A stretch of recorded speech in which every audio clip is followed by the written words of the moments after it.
Hey there, welcome back. We're Mike and Karen, your hosts for today's deep dive into the world of hotel management. We're continuing our exploration of Arun Kumar Raman's insightful blog series, 50 Mistakes, Why Most Hotels Fail and How You Can Succeed. That's the one, by Arun Kumar Raman. And this time we're looking at, well, what he calls mistake number 36 in the series. And it zeroes in on something that sounds maybe a bit simple, but Arun argues it can seriously impact your hotel's profits. And what's that mistake? It's not tracking your OTA versus direct booking ratio, online travel agency versus your own direct bookings. Seems basic, doesn't it? But the article makes a really strong case that just ignoring this one metric, it's like having a slow, silent leak in your revenue, just dripping away. Right. So for you, the hotel owner listening in, our goal here is to unpack why knowing where your bookings actually come from, why that's absolutely non-negotiable for, being profitable. And crucially, what you can actually do about it. We'll be drawing directly from Arun's insights on the practical steps. Okay, so let's kick off with the core problem. Just like the article lays it out. It talks about this trap, right? Where you see your rooms are full, occupancy looks great, Yeah, 80–90% occupancy. and you think, yes, we're doing great, celebration time. But what's the hidden catch there? Well, the catch, according to the article, is you might be celebrating without really seeing the cost of getting those bookings. Ah, If, say, a big chunk of them are coming through OTAs, Booking.com, Make My Trip, Agoda, those guys, every single one has a pretty hefty commission tied to it. and the article calls this a silent leak. Why silent? Well, because the booking comes in, you see the revenue, maybe, but you might not immediately feel that, 15, 20, sometimes even 25% Wow, 25. just vanishing Yeah. right off the top before it even really counts toward your actual profit. It's not like paying the electricity bill where you see the outgoing amount clearly. Exactly. It's a percentage just kind of siphoned off automatically. And if you're not actually tracking the source, you just don't grasp how much is flowing out that way. So you end up maybe without even realizing it, getting more and more dependent on them. Precisely. And that dependency, as Arun points out, it leads to a whole bunch of other hidden costs beyond just that initial commission. Okay, like what else? What are we talking about here? Well, number one is obviously that direct financial hit. You're just kind of blindly paying out 15–25% on potentially a huge part of your income. Without really knowing if it's, the best way you could be getting that business. Right. Which leads to the next point. Yeah. Lack of insight into your own marketing. You might be spending money on your own website, maybe some social media ads. Trying to get people to book direct. Exactly. Yeah. But if you don't track where bookings are actually coming from, how do you know if that marketing spend is working? Are you getting more profitable direct bookings because of it or not? You're flying blind, basically. Marketing in the dark. Totally. And then there's the whole guest relationship aspect.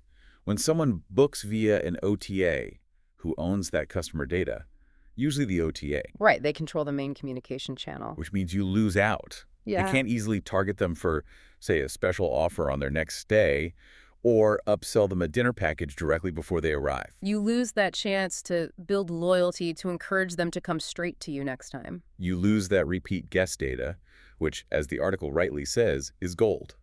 Direct repeat guests cost less to acquire and often spend more.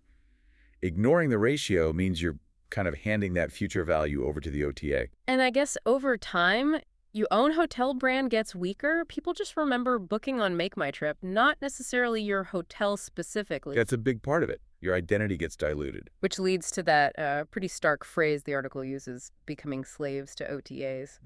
You get so hooked on the volume they send, you feel like you can't reduce your reliance, even while they keep taking their cut, shrinking your margins. So you're busy, maybe even fully booked, but not actually making the profit you should be. It's like running faster and faster on a treadmill, but not really getting anywhere further financially. Okay, so how big a deal is this really? In actual money terms, the article gives some examples, right? From India specifically. Yes, this is where it really hits home. There's a story about a resort, I think it was in Kodaikanal, Okay. and they were happy. Business seemed good. They had a solid 80% occupancy rate. Which sounds great on paper. Anyone would think that's success. Absolutely. But then they actually started tracking where these bookings came from. And the result was pretty alarming. What did they find? A huge, staggering 90%. 90% of their bookings were coming purely through OTAs. 90, wow, that's almost complete dependency. It really is. And the cost, the article calculates that in just 60 days, so 2 months, Yeah. this resort lost over 3 lakh rupees. 300,000 euros. Hmm. Just on commissions paid out to OTAs. 3 lakh rupees Mhm. gone in 2 months before they even paid staff or utilities or anything, just commission. 3 lakhs. That's what, roughly 3,500, maybe 4,000 US dollars, just walking out the door every couple of months. Money that could have gone straight to their bottom line or upgrades or anything else. That really paints a picture of that silent leak, doesn't it? High occupancy hiding a massive financial drain. It does. But the article also gives a counterexample, which is much more encouraging. Another hotel, same area. And what did they do differently? They started tracking. And crucially, they started acting on that information. They worked to shift the balance. And what kind of ratio did they achieve? They got it to a much healthier place, Oh. only 45% from OTAs, and a really strong 55% coming directly. Okay, so majority direct. That's a big shift from 90% OTA. Huge shift. And think about the impact. The article mentions they spent about 10,000 euro on some targeted marketing to boost those direct bookings. 10,000 rupees, okay, a modest spend. But because they successfully shifted that ratio away from OTAs, they saved, wait for it, 60,000 euros on commissions during the same period. Wow, so spend 10K, save 60K. That's a net gain of 50,000 rupees. Exactly. A 50,000 rupee gain just from getting visibility and taking control. It makes that equation in the article seem spot on. Which equation is that? The one goes, tracking equals clarity, clarity equals control.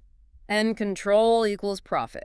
Simple, but powerful. Yeah, it shows it's not just theory. It's a direct line from looking at the numbers to making more money. Okay, so the problem's clear. The potential impact is huge. What does Arun actually recommend doing? What are the steps for, someone listening right now? Thankfully, it's not just doom and gloom. The article lays out a very clear, practical 4-step process. All right, let's break it down. Step 1. Step 1 is the absolute foundation. Start tracking diligently for every single booking that comes in. And what details do you need to track? The article specifies 4 key things. The source, was a booking.com, Make My Trip, your own website, a phone call, WhatsApp, maybe a walk-in. Okay, source. What else? The date the booking was made, the revenue from that specific booking, and, this is critical, the commission paid if it came via an OTA. Got it. Source, date, revenue, commission, 4 things. And you don't need some super complex system to start. Nope. Arun makes that clear. Ideally, your PMS, your property management system, should handle this.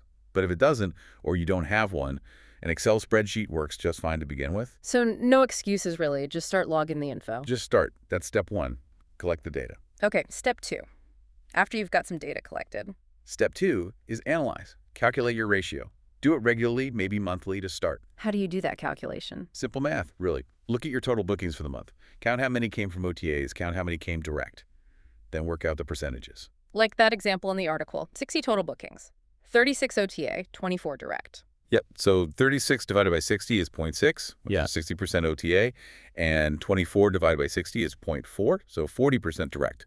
That's your ratio, 60-40. Right, so now you know your starting point, your baseline. Exactly. You can't improve what you don't measure. This gives you that measure. Makes sense. Okay, step 3. Step 3 is set a target, a realistic one. Don't try to, cut off OTAs completely overnight. Probably not wise or even possible for many. Right. The article suggests aiming for a gradual improvement, maybe target a 5% or 10% reduction in that OTA percentage each quarter. So if you're at 60% OTA now, aim for maybe 55% or 50% in the next 3 months. Slow and steady. Precisely. Manageable progress. It's a strategic shift over time. Okay.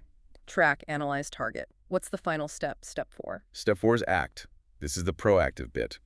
Actively strengthen your own direct booking channels. Right. This is how you actually make the shift happen. What kind of actions does the article suggest? Several practical ideas. First, take a hard look at your own hotel website. Is it easy to use? Did the booking engine work well, especially on mobile? Is it fast? Does it look good? Does it actually sell your property effectively? All of that. Make booking direct appealing and simple.